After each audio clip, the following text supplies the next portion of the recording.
This episode is brought to you by Progressive Insurance. Fiscally responsible, financial geniuses, monetary magicians. These are things people say about drivers who switch their car insurance to Progressive and save hundreds. Visit progressive.com to see if you could save. Progressive Casualty Insurance Company and Affiliates. Potential savings will vary, not available in all states or situations. Joining us now is Karoline Leavitt. She was a candidate for Congress in the 1st Congressional District in 2022. Okay. I say that because I admire people who get in the arena, and Karoline Leavitt has certainly done so. After graduating from St. Anselm's College, she worked for President Donald Trump, serving as a presidential writer and assistant press secretary, and she currently serves as President Trump's national press secretary. Karoline, welcome to the Roger Stone Show. Thank you, Roger. It's great to be with you, as always. Can you believe we have 4 days to go until victory? I cannot wait, I must tell you. And you, of all people, must be more tired than others. You have worked very, very hard for what I think will be a victory. But today I want to address this jobs report that has been put out by the administration. A statement from the campaign this morning says, and I quote, "This jobs report is a catastrophe and definitively reveals how badly Kamala Harris broke our economy. In a single month, Kamala's failed economic agenda wiped out nearly 30,000 private sector jobs and nearly 50,000 manufacturing jobs.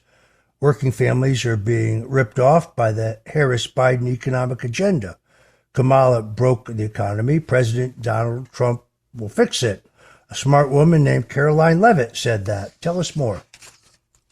Oh, well, thank you, Roger. Yeah, the jobs report was less than ideal for the Harris-Biden administration, the Kamala campaign, but most importantly for our country. This is just another definitive sign that Kamala Harris is breaking our economy. Now, overall, the report, Roger, said that they added just 12,000 jobs, which was well below the 100,000 jobs that were expected. But even that number, I'm not so sure about, because as we know, this administration has notoriously revised the job numbers to make it look better. So I think once the revisions come out in a couple of months, we're actually going to see that we lost jobs this month. We know 46,000 manufacturing jobs were killed in the last month. The job report also included that 773,000 native-born Americans have lost employment over the last year, while 1 million foreign-born workers have gained employment. And that is the key here. Kamala Harris has allowed an invasion of our border, and she is not only is it contributing to massive crime wave across the country and in the crumbling of our public in Democrat-run cities, these illegal immigrants are directly contributing to the job losses of hardworking Americans, and they are undercutting the wages of working people. Yeah, it's extraordinary how Kamala continues to say that she is going to help the middle class, yet she's put forward no program to help the struggling middle class. President Donald Trump understood that the key to economic growth was threefold. One, we had to be energy independent. It is the absolute cornerstone to a vibrant economy. But the Harris-Biden administration shut down permits for exploration of and drilling of both oil and gas. Now, too late, they've turned them back on, but it's a little late. Secondarily, his tax cuts, which the Democrats continue to say are only for billionaires, but which in fact were across the board and brought the greatest tax relief for those in the middle brackets, were the second key to economic resurgence. And then, of course, thirdly, his historic cutting of regulation. I remember so well when Barack Obama, taunting President Trump on the campaign trail in 2016, said, "What are you going to do? Just wave a magic wand and bring those manufacturing jobs back?" Well, President Donald Trump brought 635,000 good-paying, full-time manufacturing jobs back to our economy. Yes, that combination works. Energy independence, tax reduction, along with regulation reduction. That's right.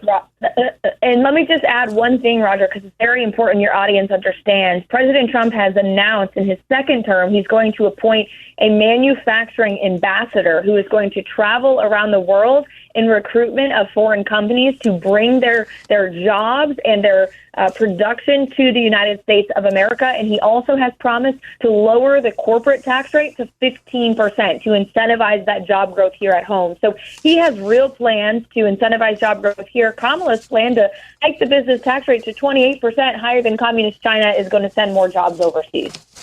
Really intriguing, because I'm a libertarian, is his floating the idea of doing away with the income tax entirely.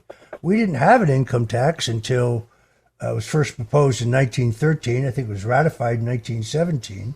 But the president has correctly pointed out that we're bringing in hundreds of billions of dollars in tariffs during his presidency and can continue to do so when he levels the playing field with our trading partners who, let's face it, have been ripping us off until he became president and he began to address that imbalance. This is really a provocative idea for more libertarian voters, but I think it's a provocative idea for all voters. Is the president serious about this? Serious about the manufacturing idea, Roger? Well, serious about the possibility of replacing the income tax with tariff revenue. Oh. Hey, look, it's an idea that he has certainly floated. I won't get ahead of him on any announcements, but you see the other tax pledges and promises that he has announced. No tax on tips for our hardworking service workers, particularly in the hospitality industry in states like Nevada, where that's their number one source of revenue. He's also pledged to end taxes on Social Security for our hardworking seniors, who many of whom are living on a fixed income and actually have to find a job out of retirement because they can't keep up with the pace of inflation in Kamala's America. They deserve that hard-earned money going back into their pockets. He has also pledged to end taxes on overtime for workers as well. So these are all bold, ambitious plans. We're going to balance out the spending by cutting the waste in our federal bureaucracy, which will be headed up by Elon Musk. But I mean, in terms of the income tax, look, it's a good idea. Many people have talked about it, and perhaps it will become a reality in a second Trump administration. But I'll leave it to President Trump to make that decision. Mic check. 1, 2. Are we recording? Hi, I'm Michelle Bernstein, an award-winning chef, restaurateur, and mom. I have a lot on my plate, including my psoriatic arthritis symptoms. That's why I was prescribed Cosentyx. It helps me move better. Cosentyx secukinumab is prescribed for people 2 years of age and older with active psoriatic arthritis. Don't use if you're allergic to Cosentyx. Before starting, get checked for tuberculosis. An increased risk of infections and lowered ability to fight them may occur, like tuberculosis or other serious bacterial, fungal, or viral infections. Some were fatal. Tell your doctor if you have an infection or symptoms like fevers, sweats, chills, muscle aches, or cough, had a vaccine or plan to, or if inflammatory bowel disease symptoms develop or worsen. Serious allergic reactions and severe eczema-like skin reactions may occur. Learn more at 1-844-COSENTYX or Cosentyx.com. Ask your rheumatologist about Cosentyx. With so many options, why choose Arizona State University? For me, the only online option was ASU because of the quality. Their faculty was really involved with their students and care about your personal journey. The dedication to my personal development from my professors, that's been extremely valuable to me. Earn your degree from the nation's most innovative university. Online. That's a degree better. Explore more than 300 undergraduate, graduate, and certificate programs at asuonline.asu.edu. Yeah, I think he has enormous courage just to float the idea. It should certainly be explored. I'm no economist, but if the numbers pencil out, he's one of the few people who would have the political courage to do it. We will move on. Kamala Harris keeps saying that the president's tired. He looks tired. He's canceling events. He's he's missing a step. I must tell you, that's not the President Trump I've spoken to. I've never thought that he was more charged up, more energetic, looked better, felt better, and he's keeping up a pace that would exhaust me, and I'm younger than he is. But you're with him every day. How's he doing? He's doing great. In fact, better than ever, Roger. He's more fired up than ever to win this election. He's having a lot of fun. We have so much fun on this campaign. I know the Kamala campaign wanted to be the campaign of joy. It looks like the joy has left the building over there. They're just spewing vile rhetoric about President Trump, calling half the country garbage. Yesterday, Harris's top surrogate called Republican women weak and dumb who support President Trump. It's not the case over here, and we're led by President Trump, who is so incredibly just courageous in the face of all this adversity he's faced. And we're having a lot of fun. It's just a joy to be around him. As you know, he has a larger-than-life personality, and everything he's faced has certainly not slowed down.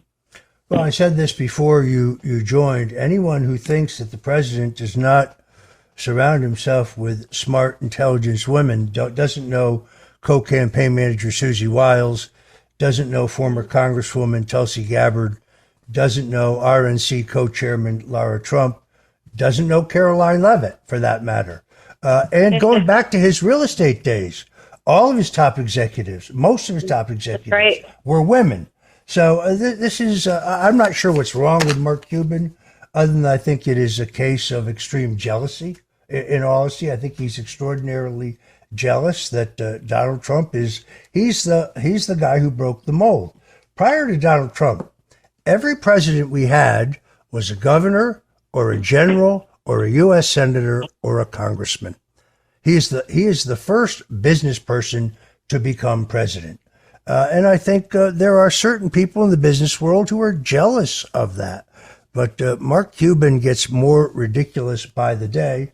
And now you add to it that their closing message seems to be, it's hard to believe, Donald Trump is Hitler, folks, and all of his supporters are Nazis. Now, I was in Madison Square Garden. I saw a lot of flags of Israel. I saw a lot of people wearing yarmulkes. I saw a lot of my Jewish friends there. I was last in Madison Square Garden for a presidential rally when President Richard Nixon, then candidate Richard Nixon, closed his 1968 campaign in Madison Square Garden. Then the Democrats say, oh, well, this is like the 1939 rally of the German-American Bund. Let me remind them. John Kennedy's famous birthday party in 1960, where Marilyn Monroe, in an almost see-through dress, breathlessly sang, "Happy Birthday, Mr. President," that was in Madison Square Garden.